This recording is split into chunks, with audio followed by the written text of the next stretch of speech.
আসসালামু আলাইকুম everyone, welcome to মেরি কুকিং হাউস। আশা করি সকলে ভালো আছেন। আলহামদুলিল্লাহ, আমরাও খুব ভালো আছি। তো আজকে আপনাদের মাঝে নতুন কয়েকটি রেসিপি নিয়ে হাজির হয়েছি।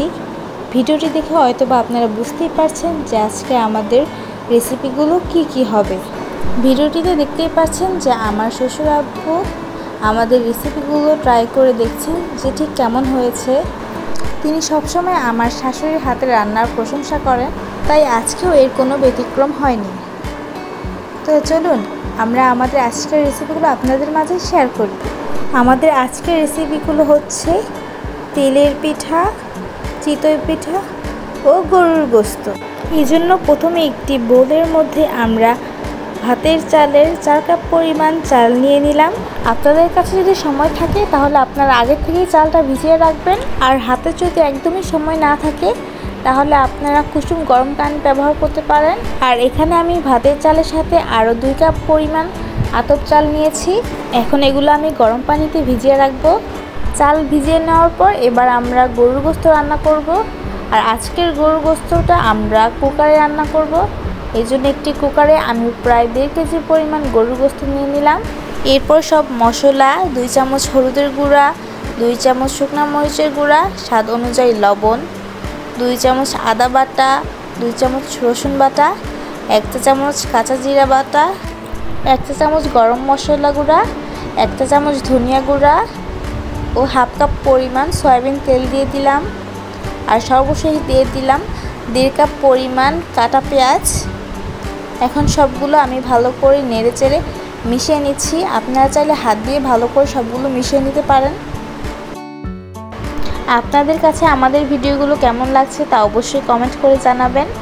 আর আপনি যদি আমাদের চ্যানেলটিতে নতুন হয়ে থাকেন তাহলে অবশ্যই এই ভিডিওটিতে লাইক, কমেন্ট, শেয়ার এবং অবশ্যই আমাদের চ্যানেলটিকে সাবস্ক্রাইব করতে ভুলবেন না এবং পাশে থাকা বেল আইকনটিতে ক্লিক করে রাখবেন যাতে আমাদের পরবর্তী ভিডিওটি সবার আগে দেখতে পারেন। এরপর প্রেসার কুকারে ঢাকনা লাগিয়ে এখন প্রেসার কুকারটি আমরা চুলায় বসিয়ে দিব আমাদের গোশতটা রান্না হওয়ার জন্য। চুলায় গোশত বসাতে এদিকে আমাদের চালগুলো ভালো করে ভিজে গেছে। আপনারা দেখতেই পাচ্ছেন যে চালগুলো আমি ভালো করে ধুয়ে পরিষ্কার করে নিয়েছি। এবার একটি ব্লেন্ডারের জারে আমি চালগুলো নিয়ে ভালো করে ব্লেন্ড করে নেব। চালগুলো একদম ভালো করে মিহি করে ব্লেন্ড করতে হবে আর পরিমাণ মতো পানি দিয়ে দিতে হবে। আমি এই চালের গোলার অর্ধেকটা ব্যবহার করব চিতই পিঠায় আর অর্ধেকটা ব্যবহার করব তেলের পিঠায়। এজন্য প্রথমে আমি চিতই পিঠার জন্য গোলাটি তৈরি করে নিচ্ছি। ব্লেন্ড করা হয়ে গেছে। এবার আমি একটি বাটির মধ্যে এগুলো ঢেলে নেব। এই সম্পূর্ণটার অর্ধেকটা ব্যবহার করব আমরা তেলের পিঠায় আর অর্ধেকটা ব্যবহার করব চিতই পিঠায়। এবার তেলের পিঠার গোলাটি তৈরি করে নেব। নিয়েছি খেজুরের গুড়। এখন চালের সাথে খেজুরের গুড় আমরা ভালো করে ব্লেন্ড করে নেব। এই জন্য ব্লেন্ডারের জারের মধ্যে আমি খেজুরের গুড়গুলো দিয়ে দিলাম। এখন আবারও ভালো করে একদম মিহি করে সবগুলো ব্লেন্ড করে নিতে হবে, নইলে পিঠা ভালো হবে না।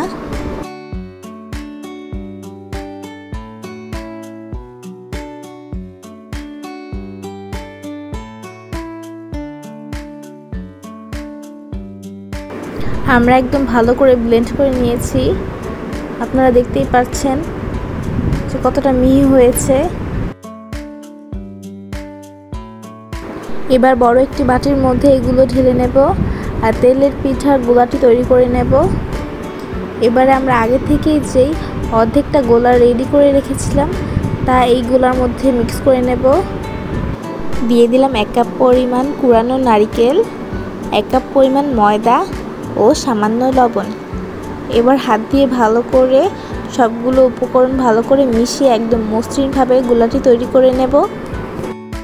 তেলের পিঠার গোলাটা একটু ঘন হয়, এই জন্য এদিকটা একটু খেয়াল রাখবেন। যদি বেশি পাতলা হয়ে যায় তাহলে আপনারা সামান্য ময়দা কিংবা আটা ব্যবহার করতে পারেন, আর যদি বেশি ঘন হয়ে যায় তাহলে সামান্য পানি অ্যাড করে দিতে পারেন। এখানে আমাদের গোলাটি একটু পাতলা মনে হচ্ছে, এই জন্য আমরা আরও হাফ কাপ পরিমাণ ময়দা অ্যাড করে দিলাম। ময়দা অ্যাড করে আবারও ভালো করে হাত দিয়ে মিশিয়ে গোলাটিকে একদম মসৃণভাবে তৈরি করে নেব।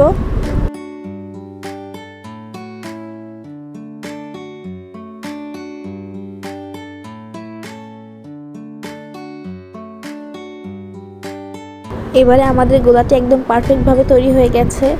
আপনারা দেখে বুঝতেই পারছেন যে এর ঘনত্বটা ঠিক কেমন হবে। আর এদিকে আমরা চুলায় গোশত রান্না করছিলাম। এখানে আমরা প্রেসার কুকারে সিটি তুলে এবং ঢাকনা খুলে কয়েকটি আলু দিয়ে দিলাম। এবার সামান্য নেড়ে চেড়ে দিয়েছি। আর এখানে আমরা যেহেতু পিঠার সাথে গরু গোশত খাবো, এই জন্য অবশ্যই গোশতটাকে ঝোল করে নিতে হবে। এই জন্য এই পর্যায়ে আমরা দিয়ে দিলাম গরম পানি। আর আপনারা যদি চান যে কষানো গোশত খাবেন, তাহলে আপনাদের আর কোনো পানি ব্যবহার করতে হবে না, এভাবেই আপনারা রান্না করে নিতে পারেন। চুলায় একটি কড়াই বসিয়ে তেলে পিঠার জন্য তেল গরম করে নিয়েছি। আর একটি ডাবরের সাহায্যে গোলা দিয়ে পিঠাগুলো তৈরি করে নিচ্ছি। অবশ্যই ডুবো তেলের মধ্যে পিঠাগুলো তৈরি করে নেবেন। আপনারা দেখতেই পাচ্ছেন যে আমার পিঠাটা কত সুন্দরভাবে ফুলে উঠছে, একদম লুচির মতো পিঠাগুলো ফুলে উঠছে। আসলে পিঠা বানাতে গেলে বা কোনো কিছু বানাতে গেলেই যদি একদম মন মতো না হয়, তাহলে মনটা একদমই ভেঙে যায়। আপনারা দেখতেই পাচ্ছেন একদম ফুলকো লুচির মতো আমার পিঠা ফুলে গেছে। আর পিঠার কালারটাও অনেক সুন্দর এসেছে। আসলে পিঠা খাওয়ার জন্য শীতকাল কিংবা গরমকাল কোনোটাই লাগে না, শুধু লাগে খাওয়ার মতো মন। খেতে মনে চাইলো আর পিঠা বানিয়ে ফেললাম। আপনাদের সুবিধার্থে আমি আরেকটি পিঠা বানিয়ে দেখাচ্ছি। আমাদের বাড়িতে পিঠা বানানোর জন্য সকল উপকরণ একদম তৈরি থাকে, যেমন কোরানো নারিকেল, খেজুরের গুড়, চালের গুঁড়া সব একদম রেডি থাকে। যখন খেতে মনে চাইলো আর বানিয়ে ফেললাম। আশা করি আমাদের ভিডিওগুলো আপনাদের কাছে ভালো লাগছে। আর ভালো লাগলে অবশ্যই এই ভিডিওটিতে লাইক, কমেন্ট, শেয়ার করতে ভুলবেন না। দেখতেই পাচ্ছেন এই পিঠাটিও একদম সুন্দরভাবে ফুলে উঠছে, একদম ফুলকো লুচির মতো। দেখেই যেন মনটা ভরে যাচ্ছে। পিঠার গোলা দেওয়ার পর 1 থেকে 2 মিনিট অপেক্ষা করতে হবে, যাতে নিচের সাইডটা ভালো মতো হয়ে যায়। এবং নিচের সাইডটা হয়ে গেলে এভাবে উল্টিয়ে দিতে হবে। এইভাবে প্রতিটি পিঠা বানাতে আমার প্রায় 3 থেকে 4 মিনিটের মতো সময় লেগেছে। আমার এই পিঠাটিও তৈরি হয়ে গেছে। এবার আমি তেলটা এভাবে ঝরিয়ে পিঠাটি রেখে দেব। আর এইভাবেই আমি আমার বাকি সকল পিঠাগুলো সুন্দরভাবে তৈরি করে নেব।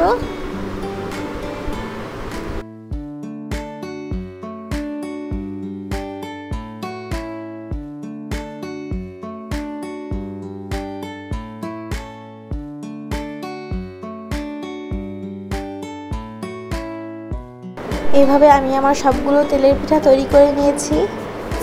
দেখতেই পাচ্ছেন যে পিঠাগুলো কতটা সুন্দর হয়েছে, আর খেতেও অনেক সুস্বাদু হয়েছিল। আর এদিকে আমরা আবারও আমাদের গোশতের কাছে চলে এসেছি। মনে রাখবেন যে প্রেসার কুকারে গোশত রান্না করতে গেলে 18টা সিটি দিতে হবে। 18টা সিটি দিলেই গোশত একদম নরম হয়ে যাবে। আমাদের গোশত প্রায় হয়ে এসেছে। এবার নামানোর আগে এই গোশতের উপর আমরা ভাজা জিরার গুঁড়া দিয়ে দেব। এবার সামান্য নেড়ে চেড়ে কিছুক্ষণ জাল করে গোশতটাকে নামিয়ে ফেলবো। আর ইতিমধ্যেই গোশতের ঘ্রাণ পুরো বাড়ি ছড়িয়ে গেছে। আর এখানে আমরা চলে আসলাম চিতই পিঠার গোলাটা তৈরি করার জন্য। দুঃখিত, এই গোলাটি তৈরি করার সময় আমাদের ক্যামেরাটি অফ হয়ে গিয়েছিল। এখানে প্রথমে আমরা যে চাল ব্লেন্ডার করে চিতই পিঠার জন্য যে গোলা রেখে দিয়েছিলাম, তার সাথে পানি ও লবণ অ্যাড করে গোলাটাকে পাতলা করে নিয়েছি। চিতই পিঠার গোলাটা তুলনামূলক পাতলাই হয়। এখানে আগে থেকেই আমি চুলায় চিতই পিঠা বানানোর যে শাঁসটা গরম করে নিয়েছিলাম। এরপর আবার একটি ডাবরের সাহায্যে গোলাটি দিয়ে এভাবে চিতই পিঠাটি তৈরি করে নিচ্ছি। দেখতেই পাচ্ছেন যে কতটা সুন্দর হয়েছে। আপনাদের সুবিধার্থে আমি আরেকটি বানিয়ে দেখাচ্ছি। গোলাটি দেওয়ার পর ঢাকনা দিয়ে ঢেকে প্রায় 3 থেকে 4 মিনিট হওয়ার পর ঢাকনা তুলে একটি খুন্তির সাহায্যে এভাবে পিঠাটি তুলে নিতে হবে। দেখতেই পাচ্ছেন যে সবগুলো পিঠা একদম সুন্দরভাবে হয়েছে আর একদম সুন্দরভাবে উঠে আসছে। পিঠাগুলো দেখতে যতটা সুন্দর হয়েছে, এখন এই খেতেও অনেক মজাদার হয়েছে। বাকি সকল পিঠাগুলো তৈরি করে নেব। আজকের চিতই পিঠা বানানোর সময় আমি কোনো বেকিং পাউডার, বেকিং সোডা কিংবা ভাত কোনো কিছু ব্যবহার করিনি। শুধু পানি, লবণ এবং চাল দিয়ে আজকের পিঠাটি তৈরি করে নিয়েছি। তাই আমার পিঠাটি কত সুন্দর হয়েছে আপনারা দেখতেই পাচ্ছেন। এভাবেই আমি আমার চিতই পিঠা এবং তেলের পিঠা বানিয়ে নিলাম। পিঠাগুলো কতটা সুন্দর এবং সফট হয়েছে তা আমি এই পর্যায়ে দেখিয়ে দিচ্ছি। দেখতেই পাচ্ছেন যে পিঠাগুলো কতটা সফট হয়েছে। আশা করি ভিডিওটি আপনাদের কাজে আসবে। দেখতেই পাচ্ছেন যে তেলের পিঠাটাও কতটা সফট হয়েছে আর সুন্দর হয়েছে। এবার গরুর গোশত আমরা গরম গরম পরিবেশন করে নিচ্ছি। আমরা সবসময় চেষ্টা করি আমাদের সবগুলো ভিডিও আপনাদের মাঝে খুব সহজ এবং সাধারণভাবে উপস্থাপন করার। আশা করি আপনাদের কাছে ভিডিওটি ভালো লাগবে।